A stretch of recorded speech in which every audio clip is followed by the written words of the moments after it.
Isolé jusqu'en 1970 par des imams rétrogrades, le Yémen, encore timidement visité, s'en trouve au monde extérieur.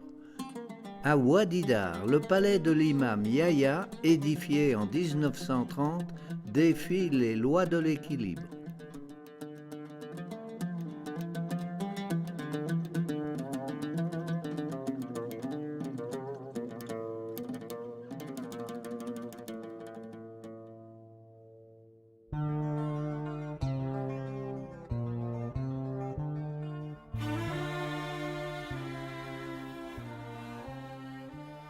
Construit en terre, le minaret de la mosquée de Tarim s'élève à 50 mètres. Les touristes appelés Sadek, ce qui veut dire amis, reçoivent un accueil chaleureux. L'ancien royaume de la reine de Saba, autrefois Félix Arabia, l'Arabie heureuse, s'appelle aujourd'hui le Yémen.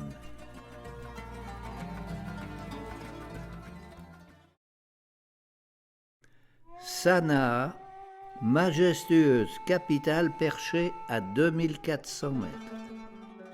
Considérée comme la plus belle ville du monde arabe, elle est agrémentée de grands jardins invisibles depuis la rue.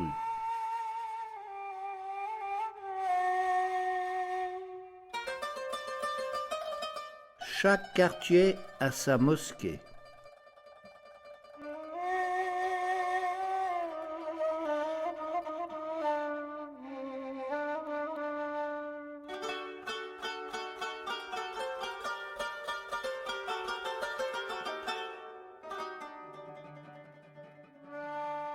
Ces hautes tours présentent des étages dissymétriques, des façades percées de fenêtres ogivales qu'un trait de chaux encadre.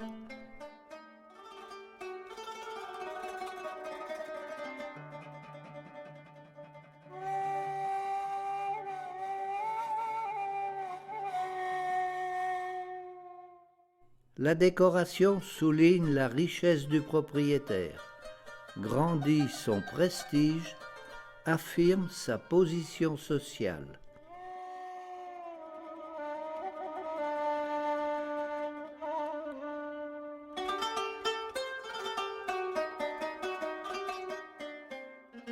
Certaines maisons, semblables à de petits palais, sont gardées par un homme armé, plus par tradition que par sécurité.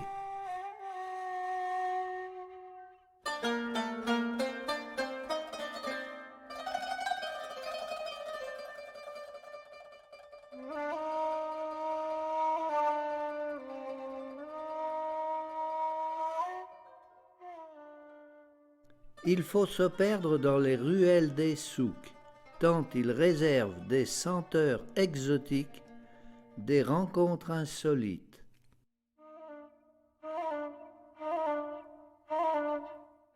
Au Yémen, seuls les hommes font les achats.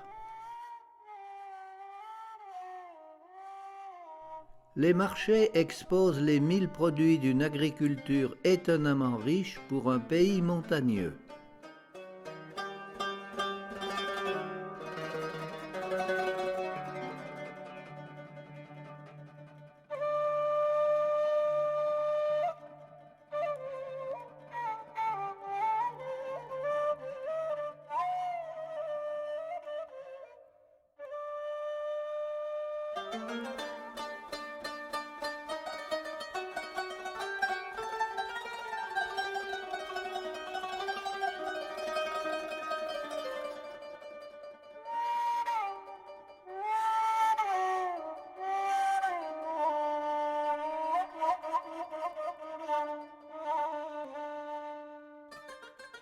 Très tôt, des responsabilités sont confiées aux jeunes qui tiennent le commerce en l'absence du père.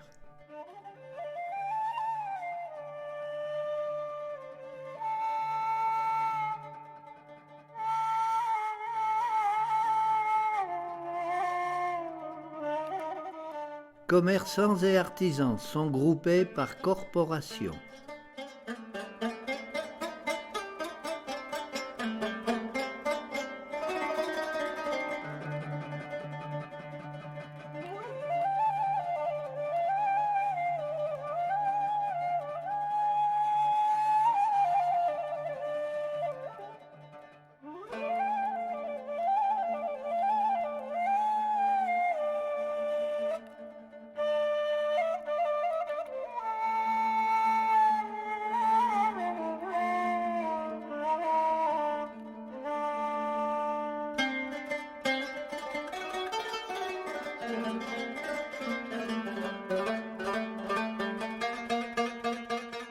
Sous le voile de la tradition, les femmes laissent deviner des yeux de braise qui nous épient furtivement.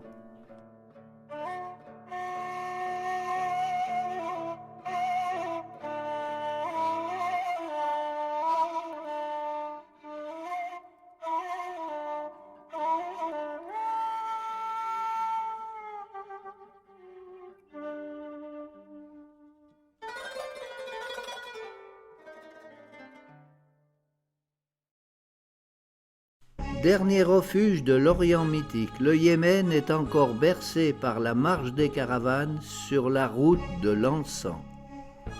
Les relations entre tribus du Sud étant souvent conflictuelles, il est indispensable de traverser le désert sous la protection de Bédouins.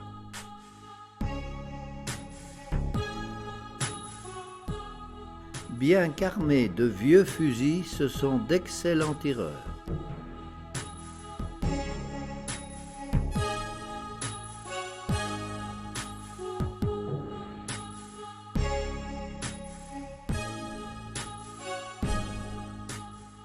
À l'aube, le sable porte les empreintes d'une petite faune silencieuse.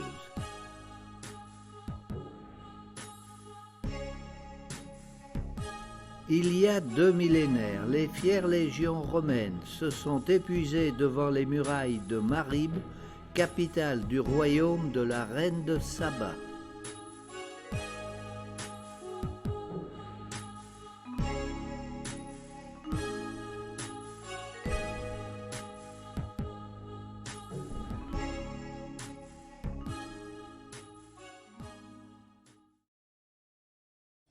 Des millions de terrasses dégringolent des hauts sommets vers les basses vallées humides, donnant une harmonie parfaite entre l'œuvre de l'homme et celle de la nature.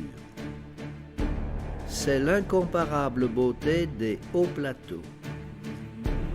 Elles sont construites pour économiser une terre arable rare et retenir les pluies annuelles. Depuis des siècles, les Yéménites ont édifié, pierre après pierre, les murets qui ceinturent les terrasses. Soigneusement entretenues, elles ne peuvent être travaillées qu'à la main ou à l'aide de la traction animale.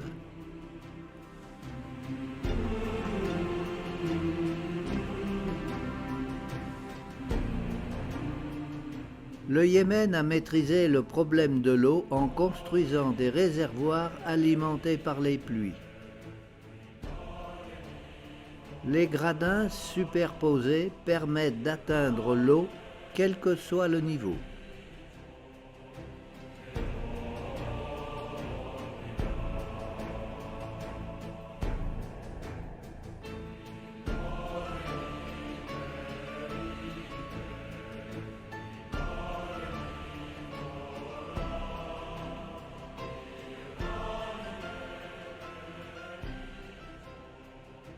Le village d'Ababa, construit autour d'un bassin alimenté par une résurgence, est réputé. C'est un lieu de rencontre, de bavardage.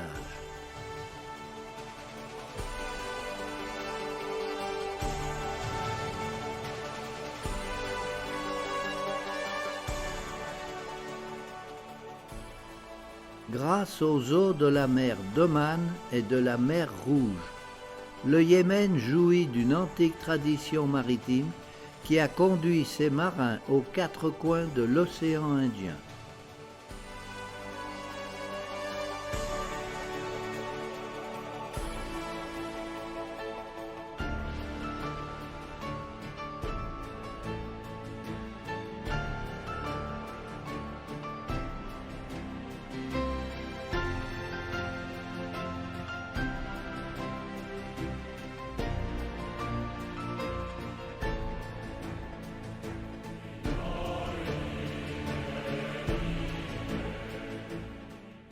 La pêche est toujours artisanale.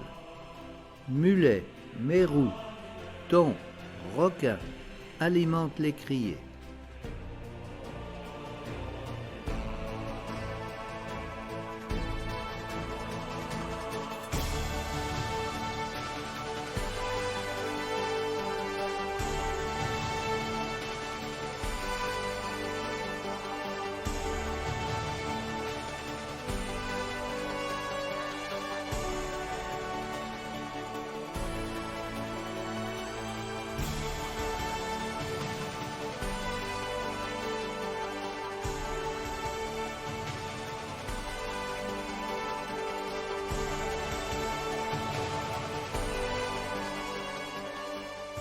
Sur la plage, les pièces de bois taillées à l'herminette sont assemblées à l'aide de grands clous.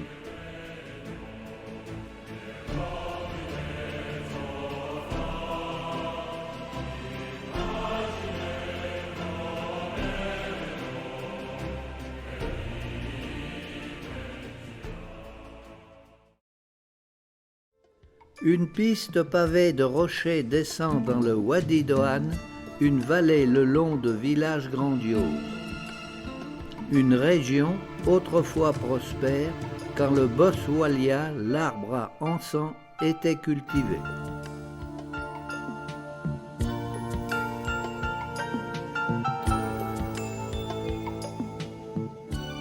Très montagneux, le Yémen a des paysages somptueux qui savent associer un aspect sauvage et des visions de beauté paisible.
Le repas de midi terminé, on se rend au marché acheter les feuilles de khat qui doivent être consommées dans la journée.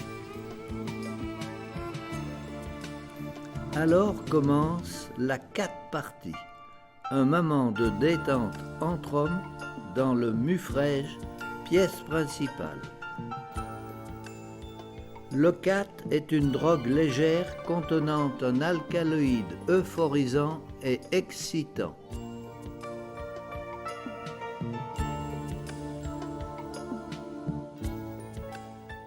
Le fils est admis à khater après sa circoncision, la fille après son mariage. Mâché puis compressé entre joue et gencive, les feuilles forment une chique démesurée, une vraie rage de dents.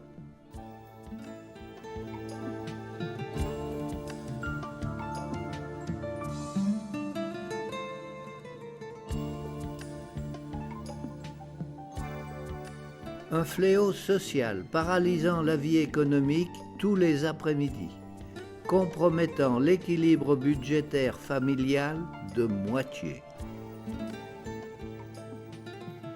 Les hommes fument également le narguilé avec la chicha, longue pipe orientale.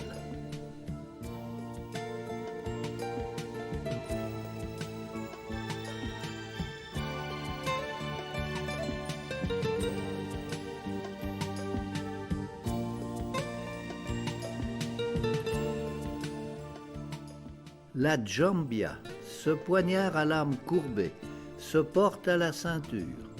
Superbement décorée, elle se transmet de père à fils.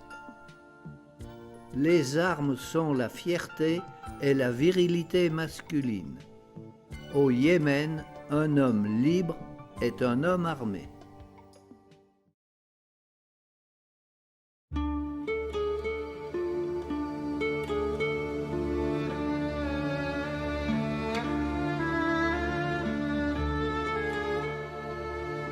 Aujourd'hui, le Moyen-Âge s'éloigne.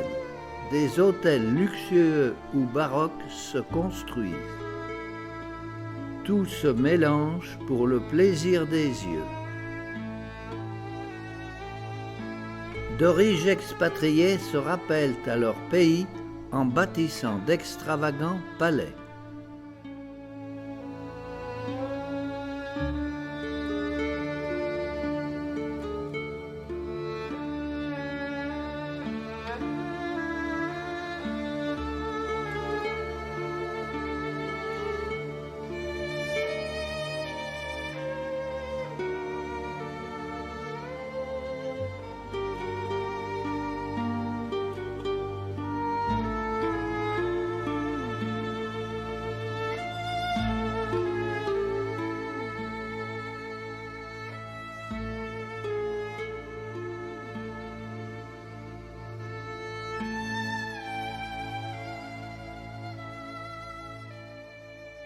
Dans les zones montagneuses, la passion de bâtir se manifeste avec diversité et talent.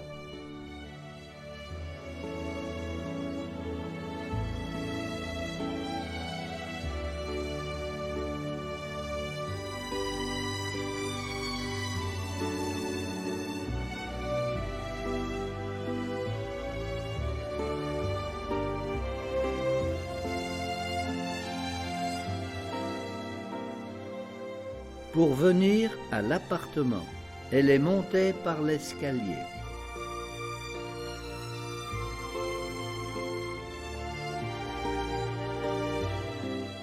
Les femmes décorent leur main gauche, considérée comme impure, avec du henné.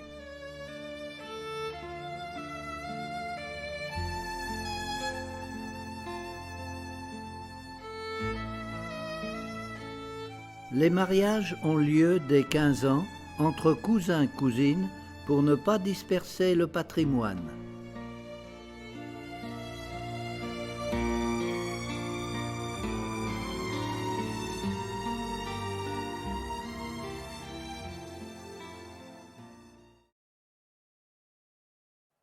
Le pays est musulman sans fanatisme.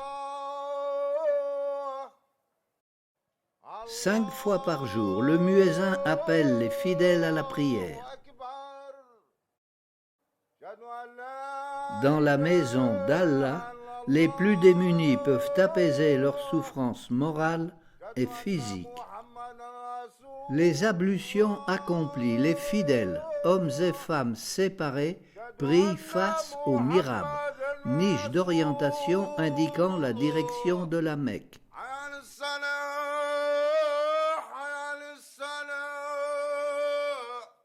Dans les villages isolés, la lecture du Coran demeure souvent l'unique moyen d'alphabétisation.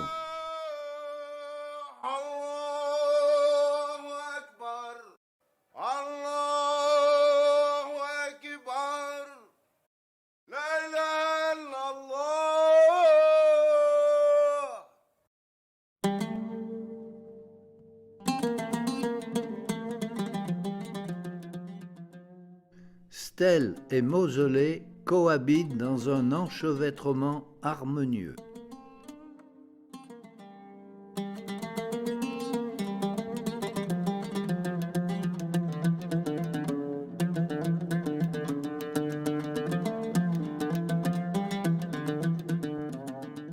Au Yémen, une seule église demeure à Aden, capitale économique. Considérée comme le berceau du monde arabe, Shibam est anachronique. Surnommée Manhattan du désert, elle compte quelques 500 immeubles du XIXe siècle, hauts de 8 à 10 étages.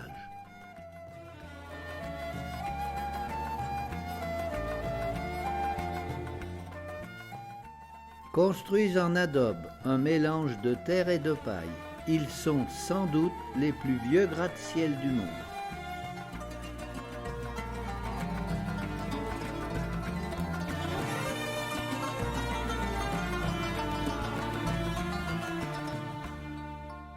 À l'heure aimable du couchant, l'appel du muezzin devient magique.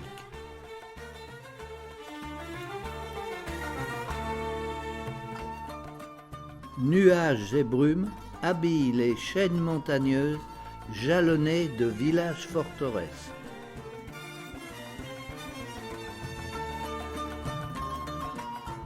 Ces citadelles difficiles d'accès, reliées par des pistes parfois à plus de 3000 mètres, sont habitées par un peuple fier et secret qui utilise encore le pigeon voyageur.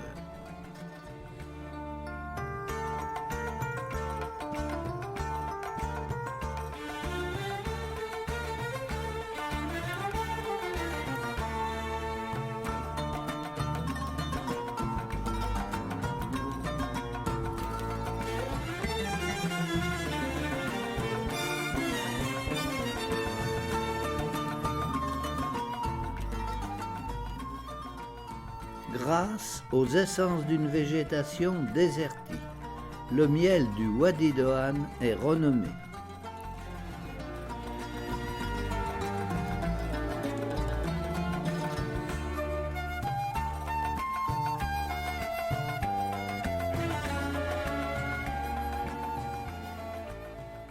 La beauté austère de l'Hadramaout évoque celle des femmes.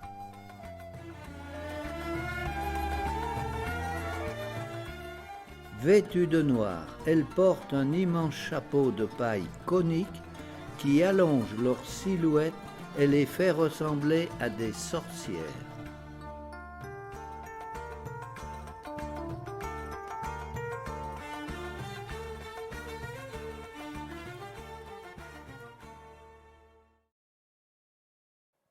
Dans les petits villages, la mosquée est minimale. Le villageois le plus religieux appelle à la prière.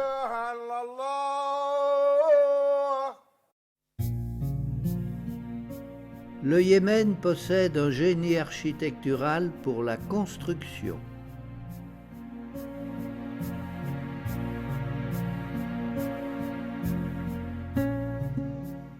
Édifiées comme des châteaux, ces maisons en pierre, taillées par des artisans talentueux, approchent la perfection.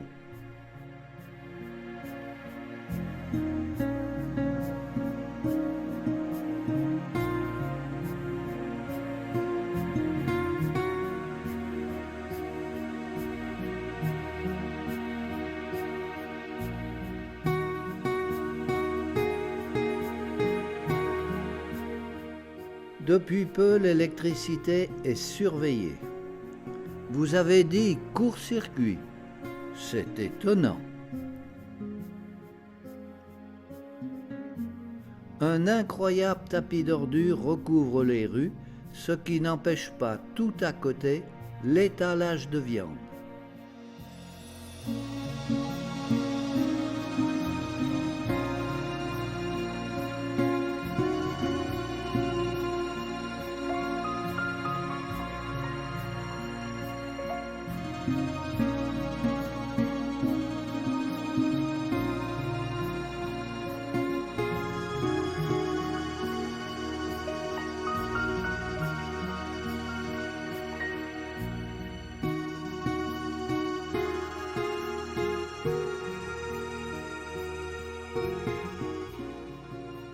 Dans les campagnes, la coutume permet aux femmes d'aller à visage découvert.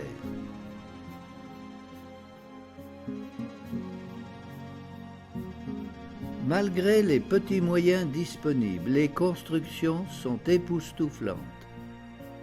C'est un perpétuel enchantement.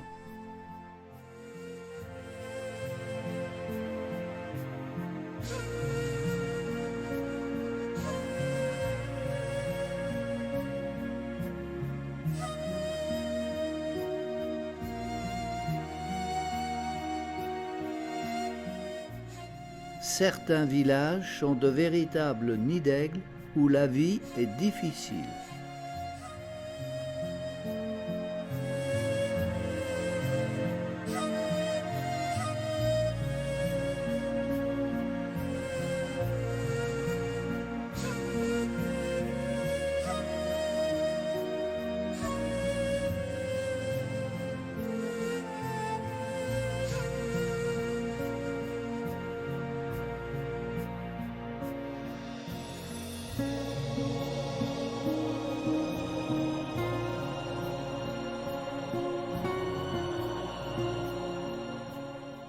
En fin d'après-midi, les femmes ramènent les lourds ballots d'herbe pour nourrir le bétail.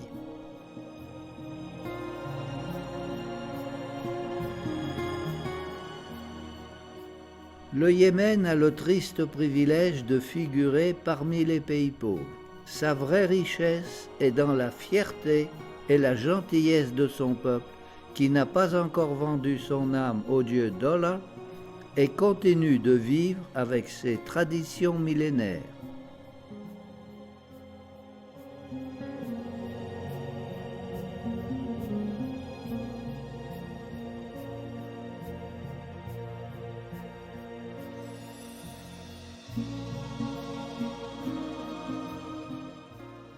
L'homme est vêtu d'une jupe. La femme, par pudeur, a un pantalon sous la robe.